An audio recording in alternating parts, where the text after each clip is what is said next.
తిరుపతి జిల్లా Bhakarapeta police station పరిధిలో భారీగా ఎర్రచందనం దుంగలు స్వాధీనం చేసుకున్నారు పోలీసులు. 43 ఎర్రచందనం దుంగలతో పాటు కార్, ఆటో, 2 బైక్లు సీజ్ చేశారు. మార్కెట్లో ఈ ఎర్రచందనం విలువ 75 లక్షల రూపాయలుంటుందని అంచనా. కర్ణాటకకు చెందిన స్మగ్లర్లు ఈ అక్రమ రవాణాకు సూత్రధారులని అనంతపురం డీఐజీ రవిప్రకాష్ తెలిపారు. బెంగళూరుకి చెందిన వసీం ఖాన్, నదీం ఖాన్ అనే స్మగ్లర్లు నాగరాజు అనే వ్యక్తి ద్వారా స్మగ్లింగ్ కి ప్లాన్ చేశారని వివరించారు.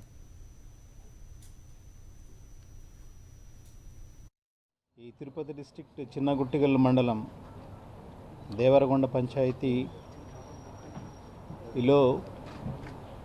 ఈ రెడ్ శాండర్స్ను సీజ్ చేయడం జరిగింది.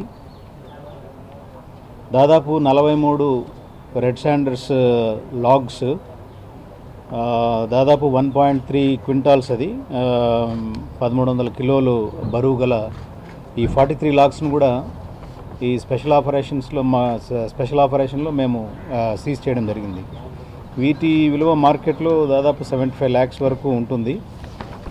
ఇది కర్ణాటకకు సంబంధించిన ఈ మెయిన్ స్మగ్లర్స్ దీన్నంతా ఆపరేట్ చేస్తున్నారు వాళ్ళు.